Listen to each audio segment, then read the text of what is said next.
En México, la fe mueve montañas, pero también puede arrastrar a comunidades enteras al abismo.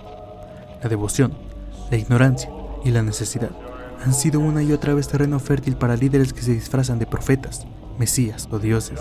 Porque cuando la gente lo ha perdido todo, lo único que le queda es creer. Y ahí es donde la manipulación encuentra su fuerza.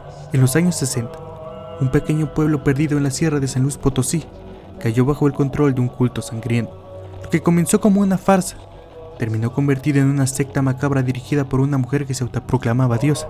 Bajo su mando, la fe se torció en fanatismo. Hubo rituales, orgías, sacrificios, asesinatos, campesinos sometidos por el miedo, estafadores que perdieron el control de su propio engaño, y una mujer que pasó de víctima a verdugo. Este no es solo el caso de una asesina serial, es la historia de cómo la fragilidad de la fe y la desesperación social pueden ser manipuladas hasta crear monstruos. Sean ustedes bienvenidos a una reunión más de la Aquelarre, en donde te contaré la historia de una mujer tan cruel que destruyó una localidad al hacerlos caer en la desesperación y el miedo. El caso de Magdalena Solís, la sacerdotisa de sangre.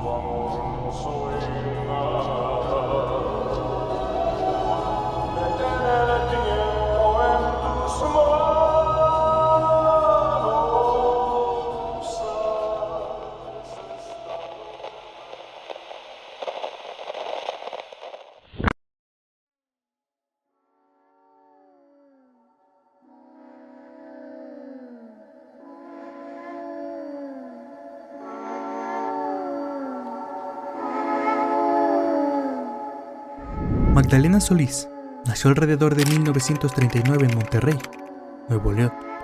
Su historia se trata de uno de los pocos casos documentados de asesinas en serie femeninas que tuvieron una clara motivación sexual. Era una asesina organizada, visionaria, sedentaria, depredadora sexual y que mataba en grupo. Su infancia estuvo marcada por la pobreza extrema y la violencia.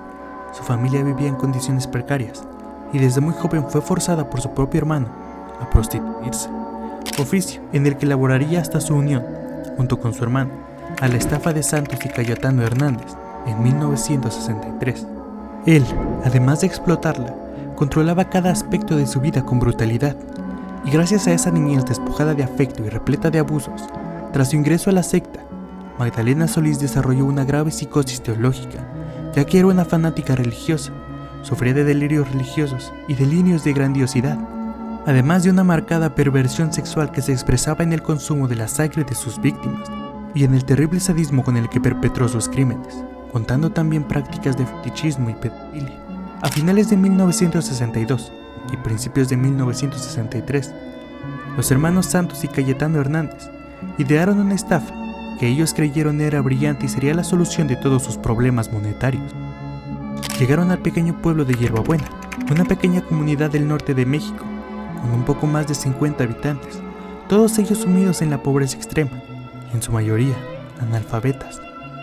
Se autoproclamaron profetas y sumos sacerdotes de los poderosísimos y exiliados dioses incas. Les dijeron que los dioses incas, a cambio de adoración y tributos, les otorgarían tesoros escondidos en las cuevas de las montañas aledañas al poblado, lugar donde también se realizaban sus ritos, y que pronto vendrían a reclamar la potestad sobre su antiguo reino y castigarían a los incrédulos. Los Hernández, por completo ignorantes de la mitología inca y prehispánica de Perú, empezando por el hecho de que los incas nunca habitaron México, convencieron a muchos de los habitantes de Hierbabuena, quienes presos de la ignorancia y la miseria, creyeron en tal absurdo.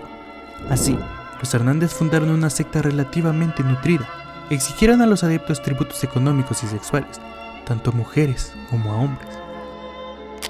Los Hernández pasaron de ser unos simples ladronzuelos a estafadores y esclavistas sexuales que organizaban orgías durante las cuales usaban narcóticos. El culto permaneció así funcionando sin problema durante un tiempo, después del cual los creyentes comenzaron a impacientarse al no ver cumplirse sus promesas. Entonces se dieron cuenta que faltaba una pieza clave, un elemento que añadiría credibilidad a la farsa que habían montado. Es entonces que pensaron en una sacerdotisa, alguien que encarnara a la diosa del culto, que sirviera de puente entre lo divino y lo humano. Y fue entonces cuando en Monterrey dieron con los hermanos Solís, Magdalena y Eleazar. Ella, una prostituta forzada, joven y atractiva. Él, un hombre violento y acostumbrado a vivir de su hermano.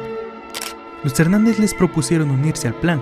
Les trataron de poder, dinero fácil y obediencia ciega de un pueblo entero. Eleazar aceptó de inmediato, viendo la oportunidad de escapar de la miseria. Magdalena al principio aceptó solo por conveniencia. Se disfrazaría, representaría un papel frente a los campesinos crédulos y a cambio recibiría adoración y beneficio.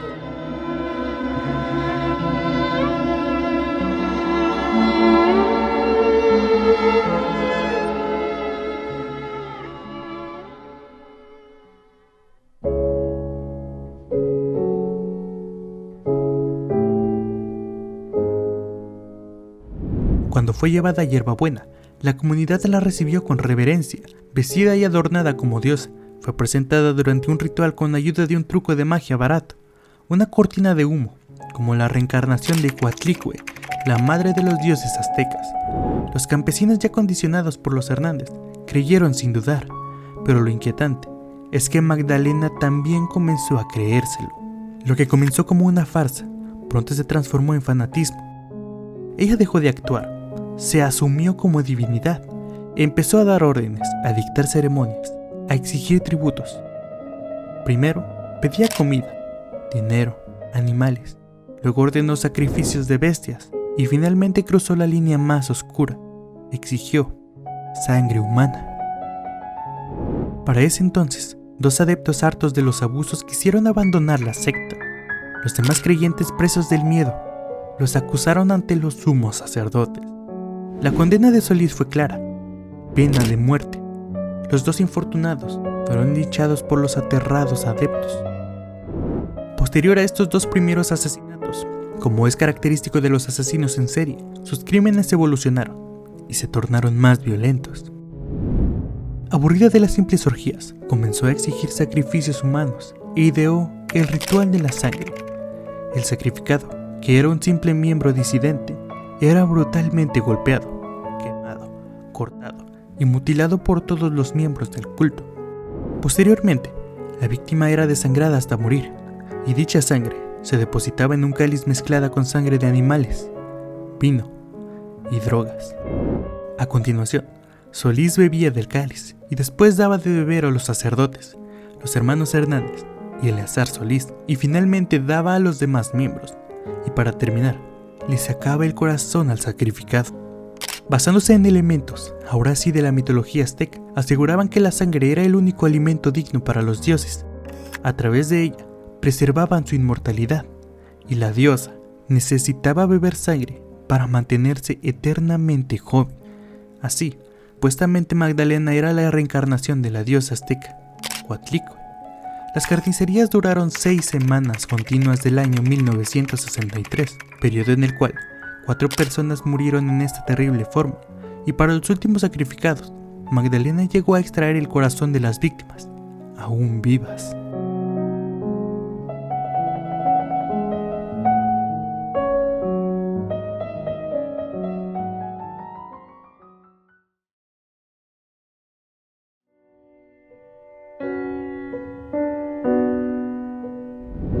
Durante meses, el pueblo vivió bajo el dominio del horror.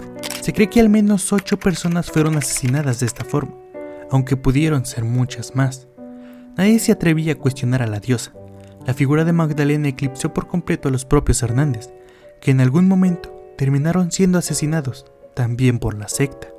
El secreto pudo haber durado más, de no ser porque una noche del mes de mayo de 1963, un joven de 14 años, vecino de la localidad, deambulaba por las cercanías de las cuevas en donde la secta de Solís realizaba sus ritos. Atraído por las luces y sonidos que salían de una cueva, entró a husmear. Se encontró con un terrible espectáculo en silencio. Observó la atroz masacre que sufrió una pobre y desconocida víctima. Aterrado, corrió más de 25 kilómetros, desde Hierbabuena hasta la localidad de Villagrán, lugar donde se encontraba la estación de policías más cercana. Exhausto y todavía en estado de choque emocional, no acertó en dar ninguna otra descripción del grupo de asesinos que, presa del éxtasis, se aglutinaban para beber la sangre humana, como si fueran vampiros. Los oficiales se rieron de las declaraciones balbuceantes de Guerrero, y las tomaron como los delirios de un muchacho perturbado, o quizás drogado. A la mañana siguiente, el investigador, Luis Martínez, lo escoltó hasta su casa y de paso le pidió al joven que le mostrara el lugar donde había visto a los vampiros. Sin embargo, ese fue el último día que Sebastián Guerrero y Luis Martínez fueron vistos con vida. La policía, consternada por la desaparición de Guerrero y Martínez, tomó el caso en serio, y ahí fue cuando se comenzó a hablar de una secta satánica.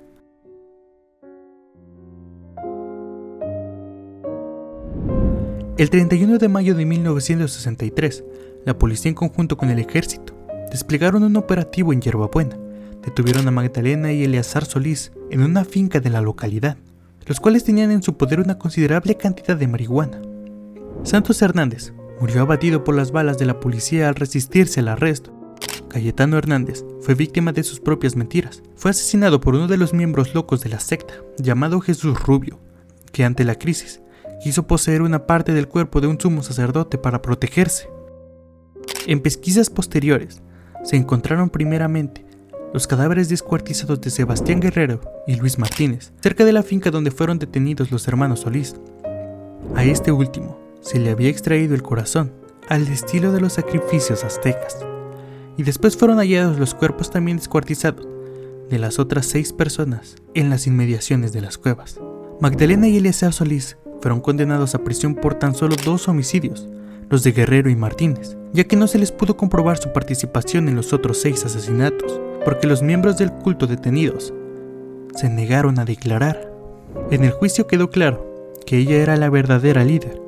Los sobrevivientes la señalaron como la que daba las órdenes, la que bebía la sangre de las víctimas y la que mantenía el control absoluto. Magdalena nunca mostró arrepentimiento, declaraba ser una diosa y jamás reconoció los crímenes como actos humanos. Fue condenada a 50 años de prisión, junto con su hermano Eleazar. Pasó el resto de su vida en la cárcel hasta morir allí, presuntamente olvidada, pero la realidad es que desde ese momento se convirtió en una leyenda negra. Muchos de los miembros de la secta murieron abatidos en el tiroteo con la policía, ya que armados se atrincheraron en las cuevas. Los que cayeron detenidos fueron condenados a 30 años de prisión por 6 cargos de asesinato en la modalidad de homicidio en grupo, pandilla o linchamiento, y su condición de analfabetismo y pauperismo sirvieron de atenuantes para sus sentencias. Y no fue hasta años después que algunos exmiembros de la secta hablaron de los horrores del culto.